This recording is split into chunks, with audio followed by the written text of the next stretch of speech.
தாய் தமிழ் உறவுகளுக்கும் இந்திய பிரஜைகளுக்கும் எனது வணக்கம். ஜம்புத்தீவு பிரகடனம் என்ற புரட்சிகர பிரகடனம் வெளியிட்டு இன்னைக்கூட 225 வருஷம் ஆயிருக்கு. இந்திய சுதந்திர போராட்டத்தை பொறுத்த வரைக்கும் பார்த்தீங்கன்னா, பொதுவாகவே தமிழகத்தில் இருந்தால் அந்த புரட்சி பொறின்னு சொல்லுவாங்க, அந்த ஸ்பார்க் தமிழ்நாட்டில் இருந்தால் ஸ்டார்ட் ஆயிருக்கும்.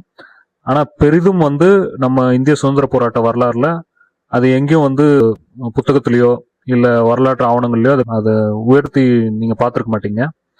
அந்த மாதிரி ஒரு மறைக்கப்பட்ட ஒரு வரலாறு அப்படின்னு சொல்லப்படுற மாமனார் மருதுபாண்டியர்களால் வெளியிடப்பட்ட ஜம்புத்தீவு பிரகடனம்.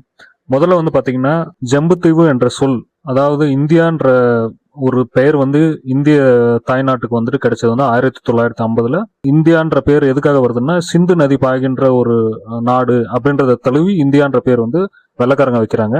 அதுவே பின்னால நம்ம நாட்டோட பேர் ஆயிடுது. அதுக்கு முன்னாடி இந்த ஒருங்கிணைந்த பாளையங்கள், இதர நாடுகள், சிவகங்கை தவிர மீது எல்லாமே இருந்த நாடுகள் எல்லாத்தையும் மருதுபாண்டியர்கள் ஜம்புத்தீவுன்னு குறிப்பிடுறாங்க.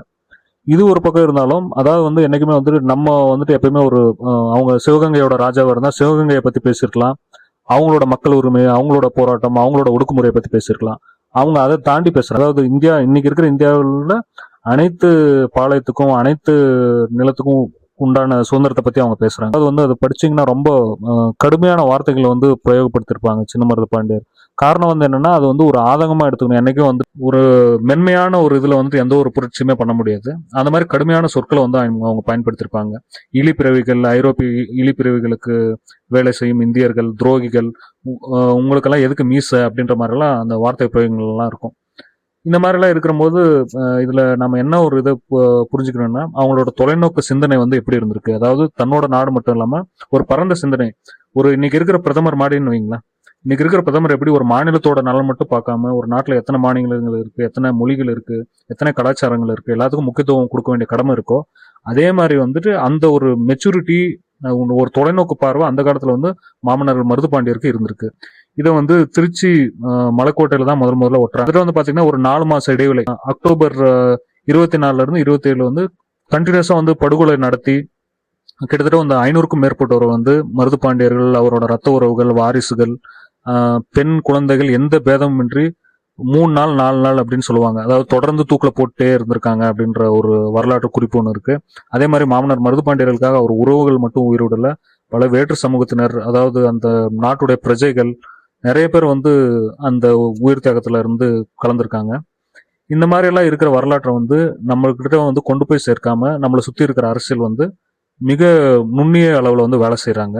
அதை வரலாற்றை படிக்கிறவங்களுக்கும் வரலாற்றை நல்லா ஆய்வு செஞ்சவங்களுக்கும் அது நல்லாவே தெரியும். இன்னைக்கு ஒன்றும் இல்லை, நீங்க இதை எளிமையா புரிஞ்சுக்கணும்னா, திராவிட தலைவர்களுக்கும் இந்திய தேசிய தலைவர்களுக்கும் எத்தனை சிலைகள் தமிழ்நாட்டில் இருக்கு, நம்மளோட மருதுபாண்டியர்களோ இல்ல வஉசியோ இல்ல பாரதியாரோ, இவங்களுக்கு எத்தனை சிலைகள் இருக்குன்னு ஒரு கணக்கு போட்டு பாத்தீங்கன்னா, கண்டிப்பா அவங்களோட கட்சி, அவங்களோட ஐடியாலஜி, அதாவது அதை ஒரு அந்த சிலைகளையே ஒரு மார்க்கெட்டிங் மெட்டீரியலா யூஸ் பண்ணி அது மூலயமா அவங்க அரசியல் ஆதாயம் அடையறதுக்கு உண்டான முயற்சி தான் எடுத்துட்டு இருக்காங்களே தவிர, இப்போ நீங்க பொதுவா ஒரு சாலை பேர் சுட்டுறதுல இருந்து, ஒரு பாலம் பேர் சுட்டுறதுல இருந்து, ஒரு தெருவுக்கு பேர் சுட்டுறது வரைக்கும் இந்த அரசியல் இருக்கும் கண்டிப்பா. அதாவது இன்னைக்கு மருதுபாண்டியர் பேரையோ இல்ல வஉசி பேரையோ இல்ல எந்த ஒரு கொடிக்காத்த குமரன் பேரையோ வைக்கிறதுல என்னன்னா, அவங்க கேட்டா இது வச்சா ஜாதி உள்ள வந்துரும் அப்படின்னு சொல்லுவாங்க. இதே திராவிட தலைவர்களையோ தேசிய தலைவர்களையோ வச்சா அந்த எந்த பிரச்சனையும் வர்றதில்ல அப்படின்றது அவங்களோட கருத்து.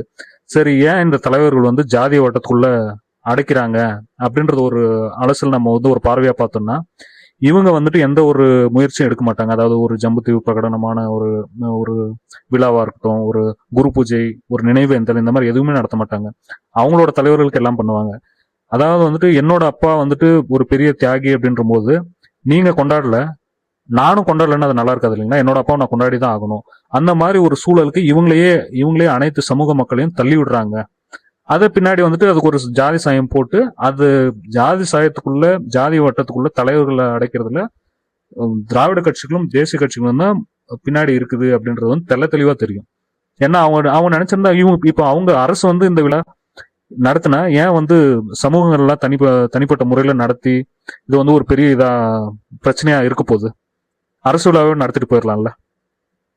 இந்த மாதிரி பல மறைக்கப்பட்ட சம்பவங்கள், வரலாறுகள் இருக்கு. கடைசி வரைக்கும், அதாவது கடைசி மனிதன், வரலாற்றை படிக்கும் மனிதன் இருக்கிற வரைக்கும் அது வெளியில வந்துட்டே தான் இருக்கும். நீங்க வரலாற்றை மறைக்கலாம் ஆனால் மறுக்க முடியாது அப்படின்ற ஒரு வாக்கியத்தோ மாமன்னர்கள் மருது பாண்டியர் புகழ் தமிழ் உள்ளவரை நிலைத்திருக்கும் என்று நன்றியை தெரிவித்துக் கொண்டு எனது வீர வணக்கத்தை தெரிவித்துக் கொள்கிறேன். நன்றி, வணக்கம்.